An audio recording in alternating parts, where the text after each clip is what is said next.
இது Friday vlog தான். காலையில் எழுந்தவுடனே பார்த்திங்கன்னா சாமி கும்பிட்டு முடிச்சாச்சு. இன்றைக்கி வந்து ஃபுல் அண்ட் ஃபுல் தம்பி தாங்க சாமி ரூம் வேலை எல்லாமே பார்த்தாங்க. நான் என்ன பண்ணிகிட்டு இருந்தேன்னு பார்த்தீங்கன்னா டிஃபன் ரெடி பண்ணிக்கிட்டு இருந்தேன். தம்பி வந்து காலையிலே வந்து நெய் ரோஸ்ட்டும் கத்திரிக்காய் போட்டு சாம்பார் கடைஞ்சி வைக்க சொன்னாங்க. சரின்னு சொல்லிட்டு ரெடி பண்ணியாச்சு. இது என்ன வந்து பலகாரம்னு பார்த்தீங்கன்னா சொந்தக்கார பொண்ணு வந்து ஏஜ் அட்டன் பண்ணியிருந்தாங்க. சரி அவங்க வீட்டில் வந்து எடுத்து வந்து கொடுத்துருந்தாங்க. புட்டு, அப்புறம் கேசரி வந்து, அப்புறம் வந்து பார்த்திங்கன்னா இட்லி எடுத்துகிட்டு வந்து கொடுத்துருந்தாங்க. அப்புறம் வந்து வாழைப்பழம், ஃப்ரூட்ஸ் கொஞ்சம் கொடுத்துருந்தாங்க. இவங்க வந்து ப்ளெயின் இட்லி தான் கொடுத்துருந்தாங்க. நாங்கள் மோஸ்ட்லி வந்து தாளிச்ச இட்லி தான் கொடுப்போம். இவங்க வந்து எந்த சைட் டிஷ்ஷும் கொடுக்கல. நம்ம வீட்டில் அதை பழக்கம் விட்டுட்டாங்களா என்னன்னு தெரியல. நம்ம வீட்டில் தான் சாம்பார் வச்சுருந்தோமே சொல்லிவிட்டு அதை வச்சு சாப்பிட்லான்னு யோசிச்சேங்க. ஆனால் எனக்கு வந்து சாப்பிடவே மூடு இல்லை சாப்பாடு. சரி டிஃபன் சாப்பிடாமல் இருக்கக்கூடாதுன்னு சொல்லிவிட்டு என்ன பண்ணேன்னா அவங்க புட்டு கொடுத்துருந்தாங்களா, சரி அதை சாப்பிட்லான்னு சொல்லிவிட்டு அதை தாங்க எடுத்தேன். அதில் சுகர்லாம் இருக்குதான்னு பார்க்கலான்ட்டு எடுத்தேன். அவங்க ஒயிட் சுகர் போடாத நாட்டு சர்க்கரை போட்டு கொடுத்துருந்தாங்க. நான் இது வரைக்கும் வந்து நாட்டு சர்க்கரை போட்டு சாப்பிட்டதே கிடையாதுங்க. ஒயிட் சுகரில் தான் சாப்பிட்ருக்கேன்.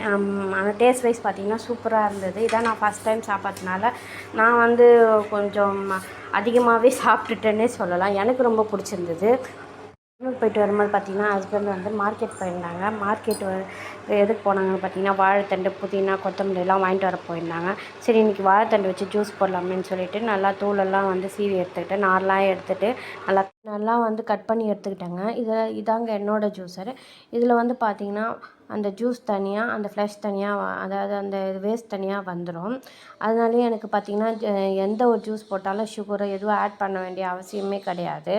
அதனால் இதில் வந்து பார்த்திங்கன்னா 1.5 டம்ளர் ஜூஸ் வந்தது.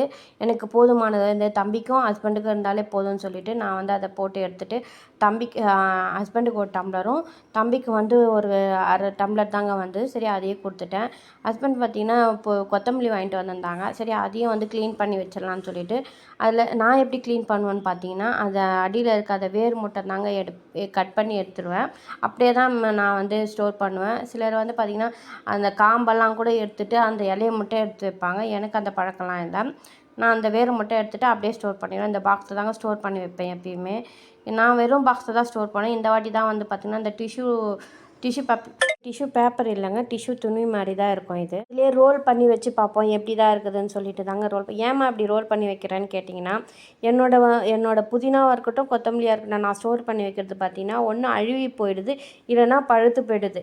சரி இதெல்லாம் ஆகாது இருக்கிறதுக்காக என்ன பண்ணலாம் அப்படின்னு யோசிக்கும் போது சரி இது மாதிரி சுற்றி வைக்கலாம், இந்த துணியை வந்து நல்லா சுற்றி வச்சாவது நல்லா இருக்குதான்னு பார்க்கலான்னு சொல்லிட்டு தாங்க இது மாதிரி சுற்றி வைக்கிறேன். இது எப்படி இருந்துச்சுன்னு நான் கண்டிப்பாக இன்னொரு வீடியோவில் போடுறேன். இப்போ வந்து பார்த்திங்கன்னா நான் புதினா வாங்கிட்டு வந்தார் ஹஸ்பண்டுன்னு சொல்லியிருந்தேன்ல, அதை வந்து கிள்ளலான்னு சொல்லிட்டு எடுத்திருந்தேன்.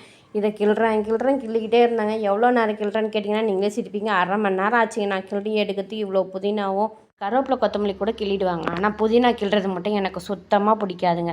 யாருக்கெல்லாம் பிடிக்கும்னு சொல்லிட்டு கமெண்ட் செக்ஷனில் புதினா வச்சுட்டு நீங்கள் என்ன பண்ண போகிறேன்னு சொல்லி கேட்குறது எனக்கு நல்லாவே கேட்குதுங்க. இது ஒரு ரெசிபி ஒன்று பண்ண போகிறேன். கம்மிங் சூன்னு வச்சுக்கோங்க. சீக்கிரமாகவே அந்த வீடியோவை நான் அப்லோட் பண்ணுறேன்.